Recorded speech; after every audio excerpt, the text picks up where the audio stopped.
Hi folks, it's Andy. Welcome to this week's Kendo Rant.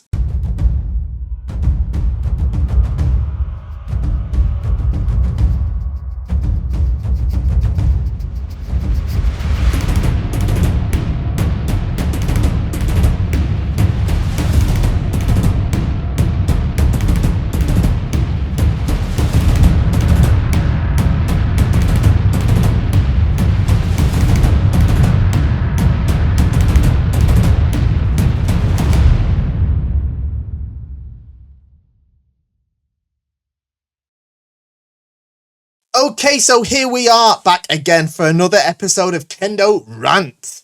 It's been a while. The last one was a Halloween episode where I dressed as that wonderful character from a famous science fiction show, Lord of the Rings or something. All of the triggering. Right. We're going to get to the questions in just a minute. But before we do, don't forget to like, share, subscribe, all the YouTube magic. It is important because it helps us grow the Kendo population. You need to press the like button. You need to write a comment down below that says words to the effect of what a fantastic, amazing, brilliant Kendo video. You do that, YouTube sends out its crack team of robots to go and find people who are about to start Kendo, and it gets them to start Kendo. All right, remember the formula is like, share, subscribe, and write a comment down below, and we can get the Kendo population above 6 million. Is something like what we've done already, probably by doing this method, so we can get even more. So do the right thing and do that. But most importantly, if you like the channel, if you like my no expenses spared Halloween costumes, dressing as characters from the Hunger Games. I don't know where that came from. All right, the joke is I was dressed as Darth Vader, all right, which is, as we all know, is a Vulcan from Star Trek. So, had a batleth thing and everything. I'm not gonna stop. If you like the channel, you like my costumes, you like my brilliant, fantastic humor.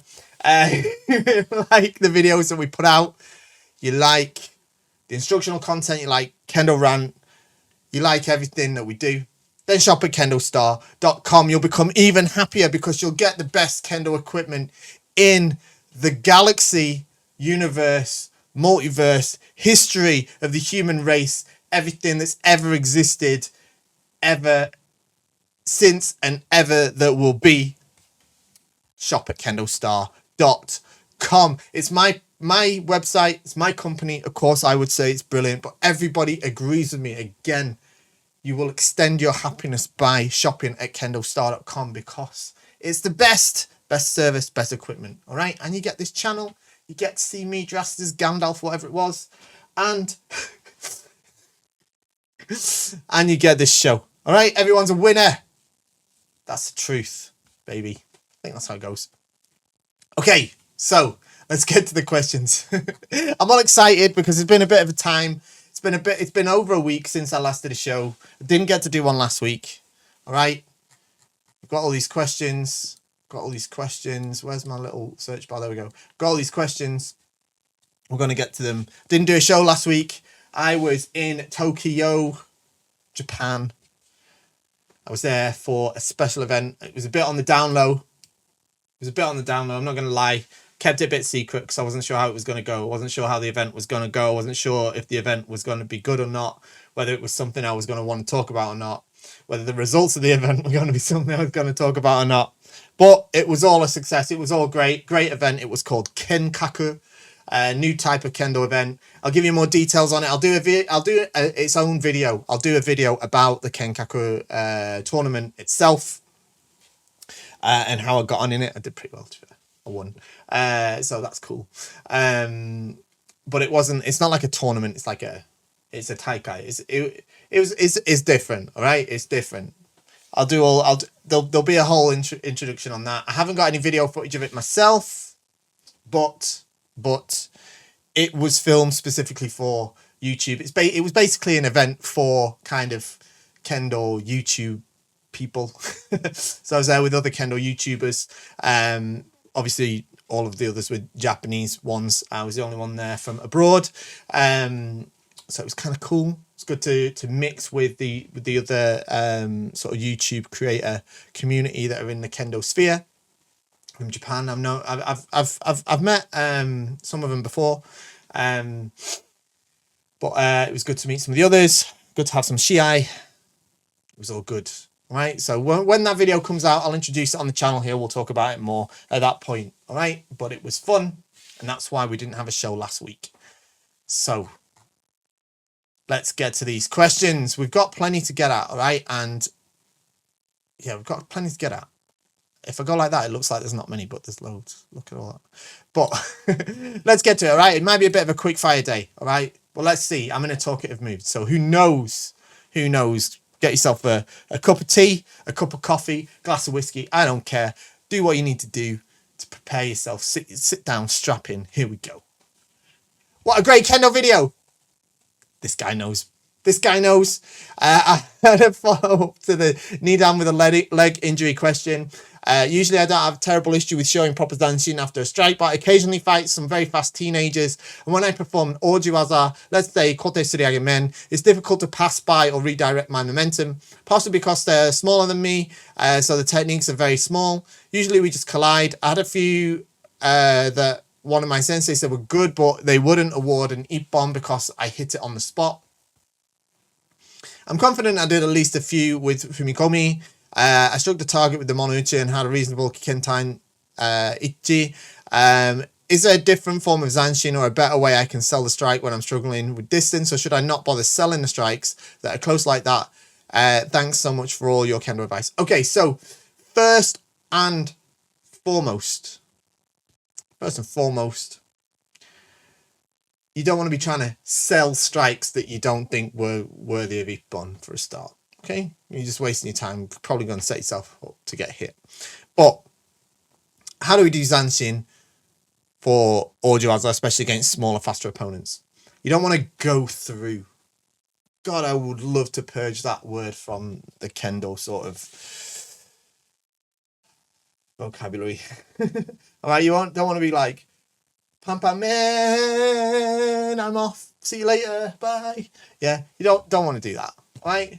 Like that. Okay, keep your eyes on him. Keep your eyes on him. You don't necessarily need to stay on the spot, but you also don't necessarily need to go dancing off around the place. All right, depends. All right, but think about it.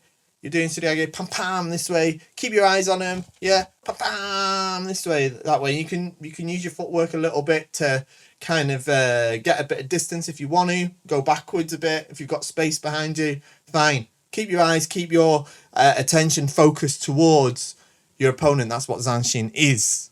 Okay? Don't be going, bye. See you later, guys. Yeah? Keep it real. Proper zanshin. Okay? And make sure you do fumikomi if you can. Okay? It's better to do fumikomi. Usually. Okay? Practice makes perfect. Sometimes. Yeah, but do a bit of Mittori Geiko as well on that sort of thing as well. Have a look at I've done a video on ojiwaza. I'm pretty sure I show it in that. It might not be suriage, it might be kaishi, but the zanshin pot's the same. Okay, Andy Sensei, I have a question or three. Cool, let's go. Firstly, I've been doing Kendo for about 5 years or so, and I'm currently preparing for my 3rd dan next year. Recently, I've developed tennis elbow. I remember you spoke about it in your video and also that you experienced the same issue. Any advice how to avoid it? Okay. Secondly, I practiced Kendo for the first time ever in my home country. During practicing Jigeiko, a sensei 4th dan told me that certain techniques and movements were wrong and unnecessary. I then explained to him that I just came from Japan where I practiced for a month almost every day and that this technique I learned from Kame sensei's 8th dan. He's not very happy with me, said that. Is it wrong for me to say what I said? I think you know the answer. Thirdly, I saw a previous video or someone said that it would take them about 3 years or more to get to first dan. When I started Kendo in 2019, I only did 6Q and first Q within a few months, and I did my first dan. 1 year after, I did my second dan, and the next year I'll do my third dan. Also, to say I missed 2 years because of COVID, offline practice is not allowed, and also no competition grading. The point to this is, why do some countries do gradings 60 to first Q in such a long time span, and other countries a few months? Thank you. Okay, well, that last one we've gone over quite a lot in the last few episodes. I think I've talked about it quite a lot, so I don't want to hit on that too much. But first one, about the tennis elbow. Yeah, so tennis elbow is caused by, look, I'm not going to pretend that I'm an expert or that I know anything like clever about this sort of thing. But it's caused by tendons in your in your forearms and elbows, all right? From what I understand. Yeah? Now, it's a kind of tendonitis. Yeah? Inflammation of the tendons, I think that means. I think. But it's basically an issue with the tendons. Now, thing about tendons, right? This is what physio told me, right? Is that, and this is what I experienced as well, right? You first start getting it and it hurts. So you rest it, and you rest it, and you rest it, and it doesn't get any better. And it won't get better, because what you've got to do with your tendons, especially things like for tendonitis, stuff like that, for tennis elbow, sorry, you've got to strengthen them so that they can deal with the load that you're asking them to bear when you're doing kendo, right? So if you overwork them a bit, they get a bit raw, you need to strengthen them up so that they can deal with what you're asking them to deal with, and then the pain goes away. So what I found was, what I had to do to sort my tennis elbow out was, it was a video actually that Paul Shin Sensei from, I think he's from New York, put on YouTube. Defo recommend it. I'll try and find it and link it in the comments if I remember after I've edited this.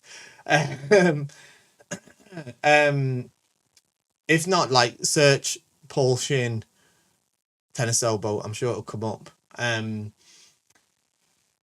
sure you won't mind me introducing it on here. But it helped me a lot, and he used like a TheraBand rubber bar and you sort of, you hold it like this and then you twist it and then revert it, and what that's doing, it's basically load bearing on the tendon. All right, and that's there's different exercises. There's loads of stuff you can do if you go and look up on YouTube anyway, like tendonitis or not Achilles tendon, tennis elbow recovery. I'm sure there's loads of exercises, but what you've got to do is you've got to train it, and you've got to strengthen it in order for the pain to go away. Right? You can't rest it; it doesn't work. You'll be resting for years, and it won't go away. All right, you've got to strengthen it, and to some extent, any sort of tendon stuff is like that. I had pain in my Achilles tendon, actually.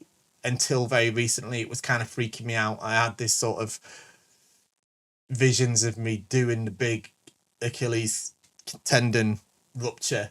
And what I did, I started adding Achilles tendon strengthening exercises to my normal like gym routine, and it got a lot better. And now it's pretty cool at the moment. Touch wood. So hopefully, yeah. All right, next one. This is a good one, right? So you've been your first time back in your home country, right? I don't know where your home country is because you haven't mentioned it, I don't think. And you've been doing kendo in Japan for a bit, and Nathan Sensei, you say Kame Sensei, and if it's the Kame Sensei, it probably is.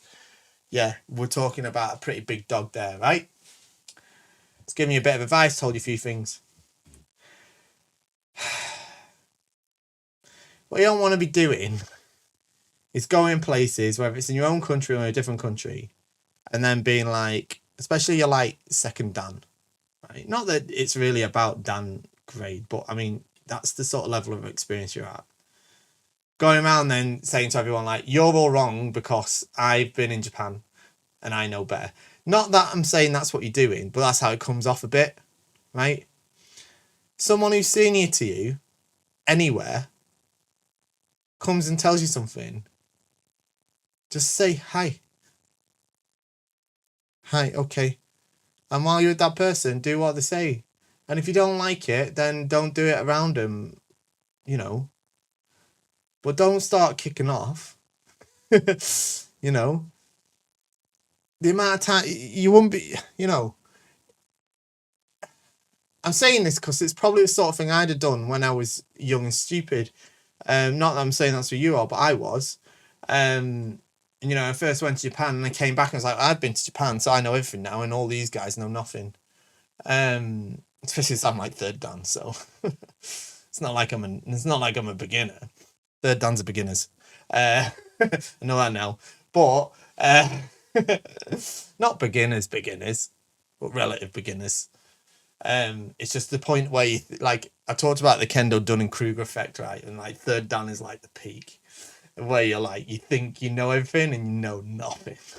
And I'm saying it because I was the embodiment of it. I proper thought I was like I knew I knew everything. Especially I've been to Japan. Yeah. Yeah, what are you talking about? That's not how they do it in Japan. That's not how every single Japanese person in doing Kendo in all of Japan does things. As if I knew that. But I acted like I did. I thought I did. You know. And just because the sensei tells you something in a specific context doesn't necessarily mean that that's appropriate all the time. Right? You know. I might have had a sensei teach me how to do, let's say, Gyakudo. I have had a sensei, very well respected, high grade sensei, famous sensei, teach me or give me tips on how to do Gyakudo.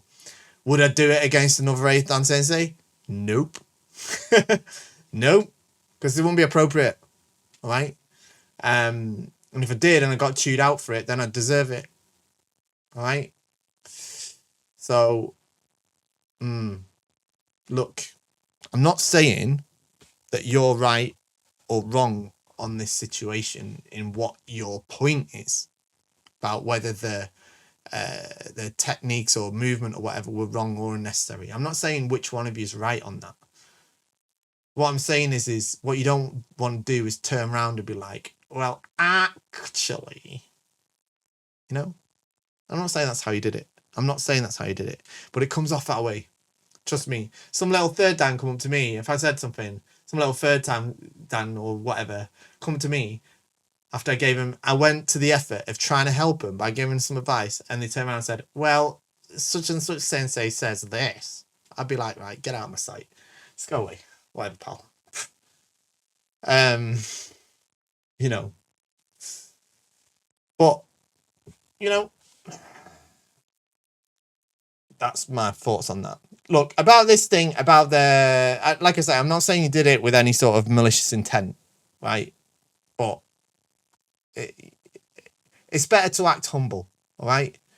It's better to act humble. Somebody says something, just say hi, all right? Just say hi, and then deal with it how you want to after. Right? You don't need to be right to everybody. Do you understand what I'm saying? Yeah. Okay. So about this grading thing. Right. So why do some countries do gradings each single queue separately? They do it because I honestly believe that they think it instills a better understanding of the basics and it produces better dan grades. All right. That's why I believe some countries do that. All right. Whether it does or not, I believe that's up for debate. Let's say. All right.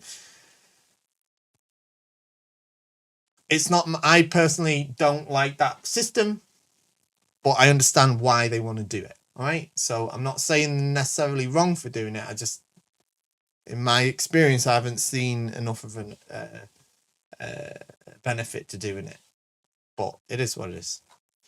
The fact is, most people take that amount of time to get to the dan grade anyway, even in an environment where it does take, you know, where you can technically get like Shodan in a year or something. But it is what it is.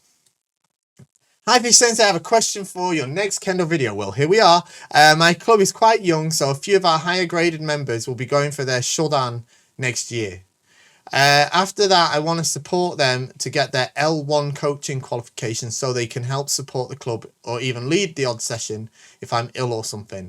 Do you have any advice on how to support their development as coaches and instructors? Thanks. Let them do it. Just let them do it. Like, let them have a go at, like, what I would do is let them run parts of the class. Have one of them run Saburi, or one of them just run the first half hour of the Borg session or something. Yeah, and just let them do it. Get used to doing it. Yeah?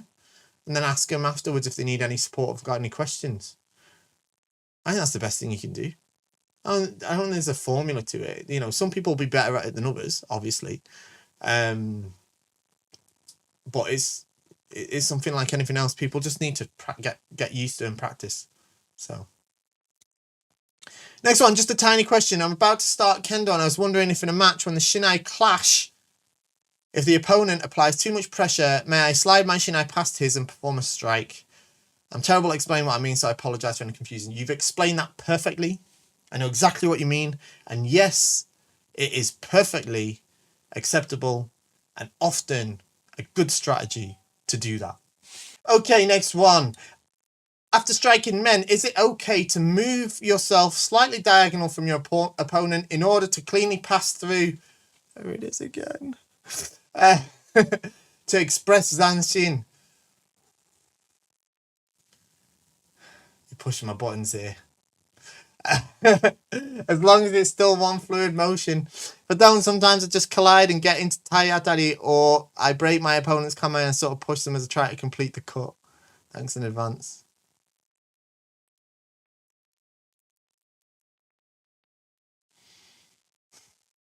This is why you don't need to pass through to express zanshin. I'm not picking on you. I'm not. It's not your fault. It's not your fault. It is just some crazy misnomer that is still around in Kendo. I don't know why. Beginners in Japan do it, I get it, but the little kids. And the teachers are like, no, kids, you don't have to do that. Keep your eyes on them. Watch my video on zanshin, all right? Just type in the Kendo show zanshin, all right?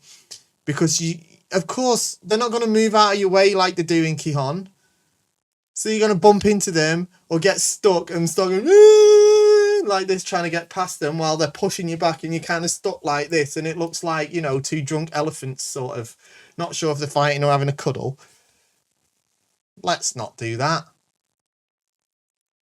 Yeah. Watch my video on zanshin, all right? Nice fluid footwork. Control your body weight. Control your momentum. Keep your eyes on your opponent. Bam, forward, man. Bump into them, of course, because they're not going to move out your way. Turn as you pass this way and you start going backwards. Keeping your eyes on them, man, this way, and come on, and then start the next one. Yeah. You know, man, that was man, everybody. Yeah. It's just not how it is. It's not why we do it. It's not why we do it in Kihon, Uchikomi, Kirikaishi. We do pass through. I think I get a new grey hair every time I say that word. We do that in Kihon and in Uchikomi and in it's maybe Jigeiko a bit, but in Kirikaishi, because it's about practicing the right footwork, driving momentum, correct. It's part of the building blocks of doing Kendo properly, but it isn't the final thing. All right. So no, it's not all right to go slightly diagonal from your opponent in order to pass through, because you shouldn't be passing through and expressing zanshin, right? Keep your eyes on him. Okay.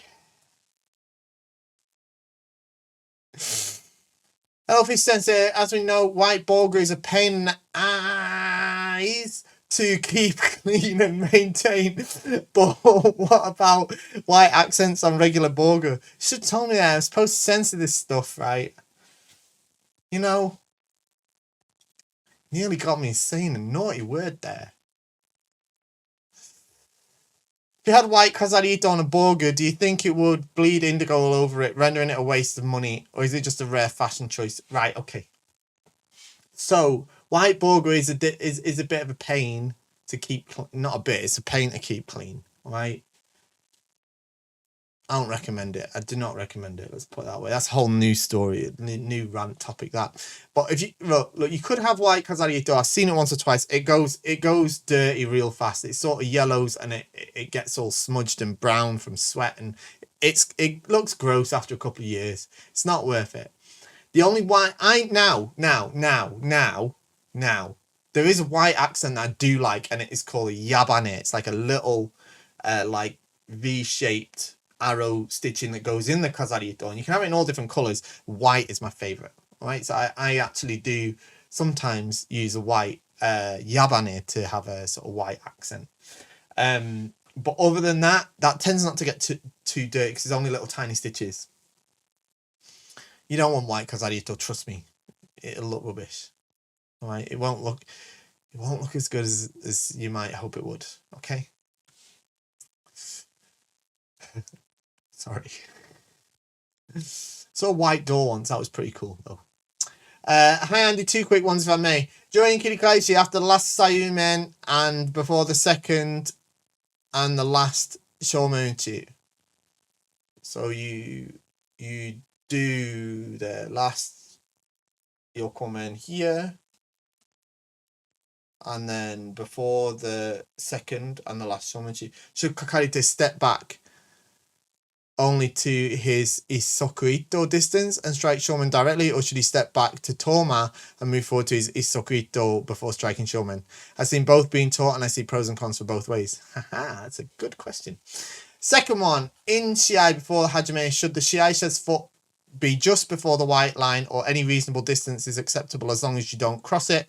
I've seen Shinpan asking Shiaisha to move forward a couple of centimeters in order to have their right foot touching the white line, but I see no mention of the distance in the rules apart from the white line is not to be crossed. Thanks very much. Okay, so Kirikaishi thing. So what you're saying is, after you come back before you do your next Shomen strike, should you come back to your Isoku and then hit from there, or should you come all the way to Toma and then step in again and hit? This is one of those things where there isn't a right and a wrong way. Both exist, okay? Different people prefer different ways. Different ways have their own pros and cons, okay? Personally, I prefer to come back to Isoku, and then come back to the Kamae Isoku without stepping in and without moving the left foot. From the Isoku, make the next Shomen strike. I think that develops better basic Kendo, personally. All right? And that's partly because the kind of Kendo environment that I was exposed to mainly did that way. Okay? But it doesn't mean it's wrong to come out to Toma. And if it's, sometimes you misjudge it and you end up there anyway. So, it doesn't mean it's wrong to do that way. All right? It's not an important enough point to be like, that's the right way and that's the wrong way. It's like, as long as you do it right, whichever way you do it, it doesn't matter. Okay. So yeah, I wouldn't say one is right or wrong. About where they should stand on the white line. The general practice is as long as you're not too far away from it, it doesn't matter if you're sort of literally touching it or not. Okay. You can't be miles away. But then I guess I understand some Shinpan maybe just want to make sure that they're definitely in the right place. Right, but as far as I know, it's not in the rules that say you have to be touching it. Okay. So as long as you're not like, I think if you're a little bit behind it, it's not a big deal. But like if you're trying to be like a foot behind it, then that's not really fair, is it? Okay. So that's that. Okay, next one. Dear Sensei, any tip on how to make the men look more like Mount Fuji? I guess it's related to the position of the knot. Thanks for the explanation. Please keep going. Congrats. Regards. Okay, so I prepared myself for this question. So I have a men here. This is it's not mine. This is my daughter's men. So this very nice men of hers. This is one of the Hinomaru series made in Japan. Kensei men. Okay. The sort of entry level model of the Hinomaru series. She's like 15. So how do we get that nice shape like this? Yeah. So first off, when she's not wearing it, basically want to keep it sort of flat on something like this. Try not to store it like that. Yeah. You can let it dry out like that if you want, but it's best not to, because problem is you dry it like that, if you, especially sweating it a lot, gravity might bring some of the moisture down to the membrane. It's not great for it. All right. I think it's better to, if you lay it on something like that, and then you can shape the mendari as you do that. All right. Now, what's really important is how you tie it, right? And the most things people get wrong about this is when they tie it. All right. So I'm going to tie it as if it was on someone's head. I can't put it on because it's too small for me. Of course, she's one of the few people in the galaxy that's got a smaller head than I do. So, essentially what you need to do is make sure that when you tie this knot, that it's tied at the right height. Okay. So essentially what I'm looking to do is when I tie it, it's at the same height as the monomi. Can you see that? I don't know if you can see it, but there's the monomi here. That's the wider bar there, which you look through. That's where your eye should be. And then the knot is about the same height. Okay. That's where it needs to be tied. And then once it's tied, then we use our hands to shape it. Right? And we shape it this way, like that. Same on the other side. And then you get this nice, you see that? Get this nice shape. All right? It looks cool. Yeah, and the way to do it, you want to use like at the back of the futon like that. Pull like that, and then mold it forward slightly, and pull the front corner down a bit that way. All right, and then it'll go like that. Right, I'm trying to do it's all back to front because I'm trying to do it on the camera. It's like doing it in the mirror. Yeah. Yeah, that's how you do it. All right. Make sure the humo tied nice and neatly. It looks cool, just like that. All right, and then throughout your practice. Throughout the practice, you keep doing it. You keep shaping it, all right? And it'll look cool. Okay. Right, next one. Sensei, in the Shiai, a player red attempts a men strike followed by a forceful taiatari. The white player receives a taiatari and is balancing at the edge of the shiaijo. Red gives white a small shove and the white steps out of the shiaijo. Hansoku for red or white. I recently started learning to be a shimpan in my dojo, and my thought is if the shove was not egregious, it would be hansoku for white by stepping out. What is your opinion? So, players stood by the edge of the shiaijo. I do men, and men, taiatari. They go back this way, and then they're right on the edge. All right? And then I give them a bit of a push and they go out. In most cases, this is hansoku for the person that went out. But it depends on how I go about it, right? If I just kind of go like this and the whole sole intention of the entire movement seems to just be to shove them out, then it can be my hansoku instead, all right? So it's quite rare that the situation you're talking about actually happens.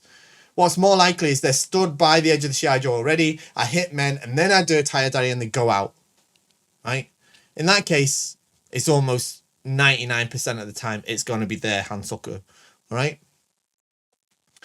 If it's not part of any sort of attacking motion or potentially part of one, then it can be the hansoku for me. So if it's just me pushing and wrestling them out, then it can be the hansoku for me. But what's often misunderstood is I don't actually have to make an attack for me to have the sort of intention or potential to have it as part of an attack. All right. So I don't actually have to hit.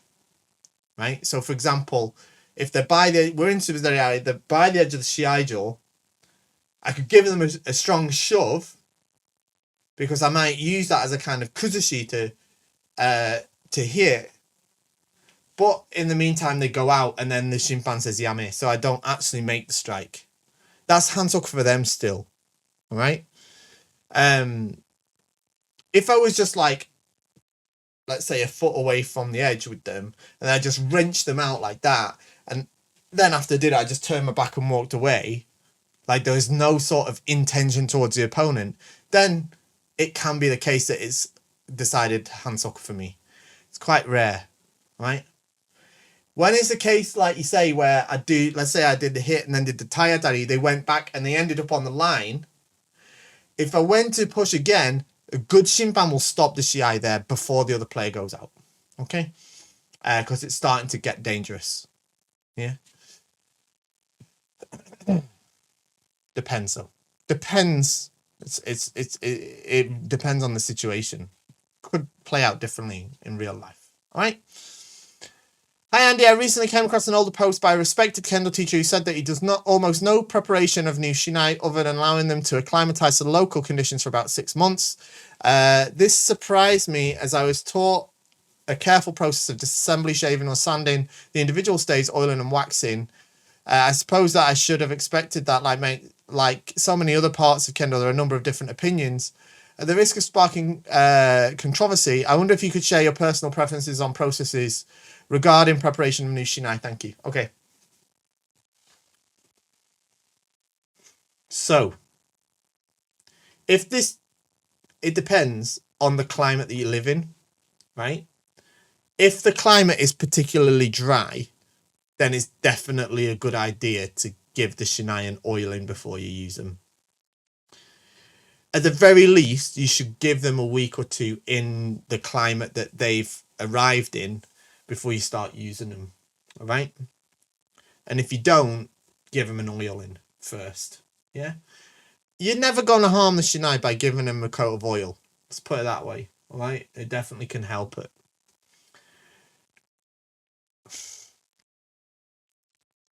If I said that's what I do every time I use a new Shinai, I'd be not quite telling the truth. So I'm a little bit,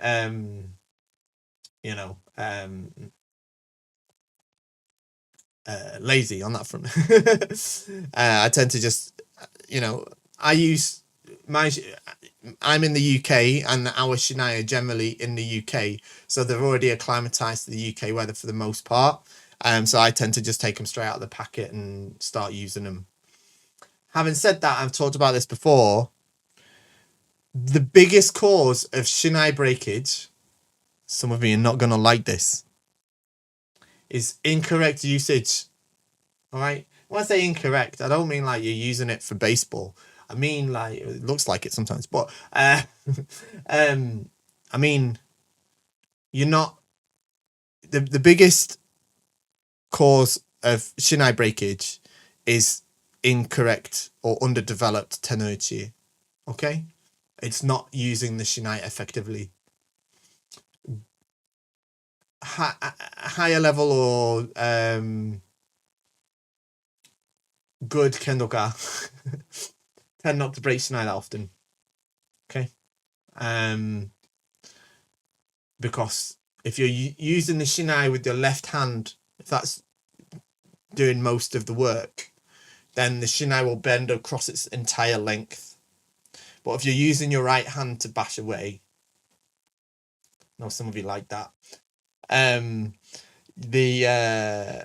you're not quite bending the Shinai across its entire length, but you're doing it from a good sort of 30 centimeters up, and that has a tendency to help it break. So it's about how you use it more than anything, right? Find yourself busting Shinai a lot, it's generally not the Shinai's fault. So yeah, but you're never going to hurt the Shinai by giving it a coat of oil, so it's worth doing if you've got the time. Okay, next one. Okay. Hi, Andy Sensei. I have two longer questions. One, strategies in Jigeiko. Please correct me if I got it wrong, but in some of your previous podcasts, you kindly mentioned that Jigeiko could be categorized according to the level of your opponent you're practicing with, i.e. Jigeiko with Sensei or a much higher level person, Jigeiko with a similar level person, and Jigeiko with a lower level person. For now, I'm a bit confused about the strategies I should take in situation 2 and 3. For instance, I'm currently Shodan and preparing for my next grading soon, so I usually find it beneficial to use some competitive strategies, i.e. control, distance, feint, waza, different types of seme to do Jigeiko, with someone first Q to third dan, okay? And sometimes with fourth or fifth dan as well. And certainly for sixth dan and above, I treat them as sensei keiko, okay, sounds good, and set aside all fancy stuff. But recently I've been told I should take similar approach to a sensei keiko with fourth and fifth dan kendoka in some situations, i.e. just hit with full commitment without considering successful rate of being hit. Do you have any suggestion on this? Also, how do you benefit him or her when I do Jigeiko with a beginner? What I know now is either to hit him or her when there is a hole, or sometimes present an opportunity for them to strike when he thanks. So I would say, yeah, there's basically 3 types of keiko, right? There's like Shido Geiko, I think, is like when you're doing the keiko with the Shidosha teacher, a higher grade. There's Gokaku Geiko, practicing with your peers. And then there's Hikitate Geiko, which is when you're practicing with the lower person. All right, that's basically what the sensei are doing when you're doing the Shido Geiko with them. So I think you're on the right track, to be honest, for the most part.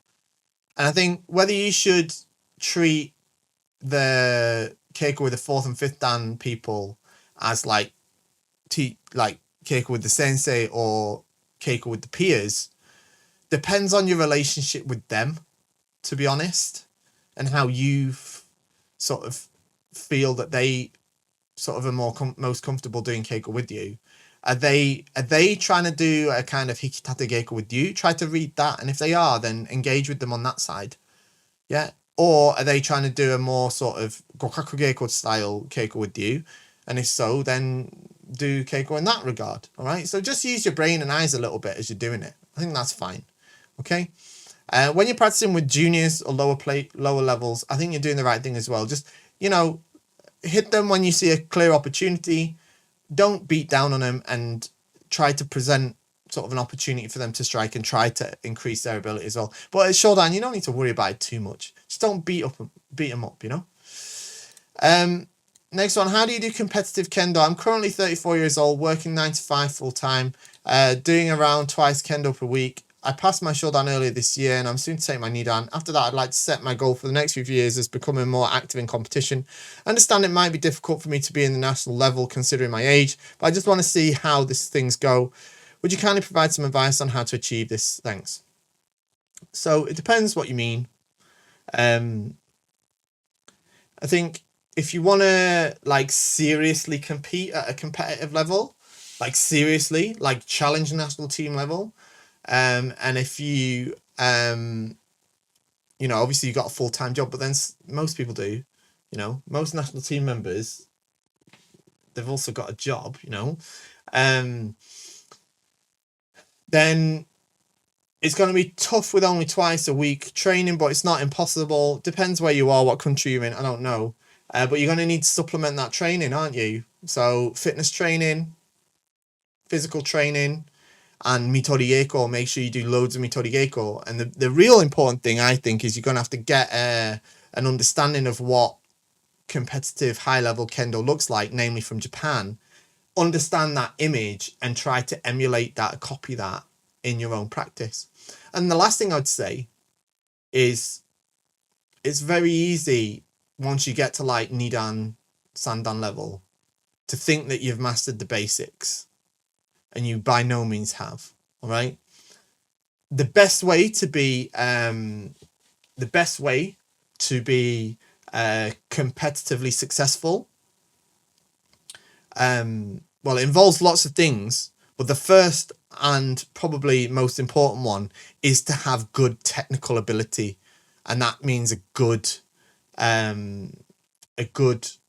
grasp of the fundamentals. It means having good ashisabaki. It means having good tenuchi. It means having a good kamae, and it means having a good level of actual datotsu. Okay, good strikes.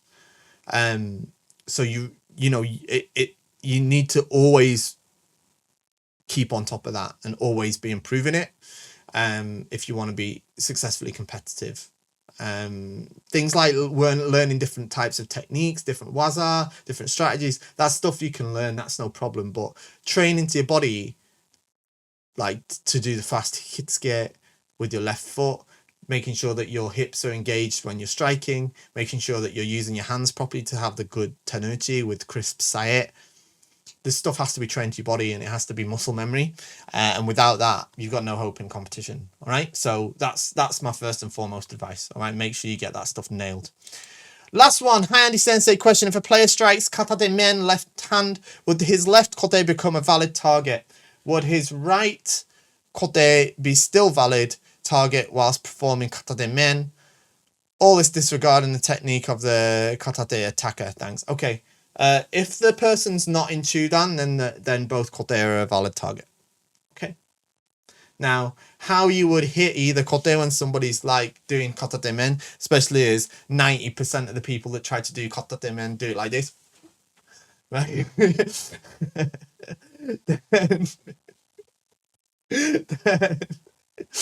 then good luck hitting one of the kote. But if they sort of try to hit and then they miss and they do this, both, yes, you can hit both kote. All right. If they're not in Chudan, you can hit both kote. That's the rules. All right. And that's it.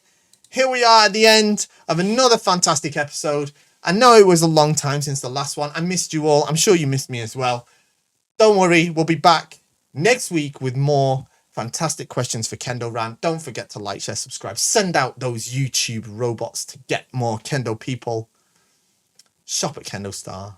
Have a fantastic weekend, and I'll see you all next time. Bye-bye.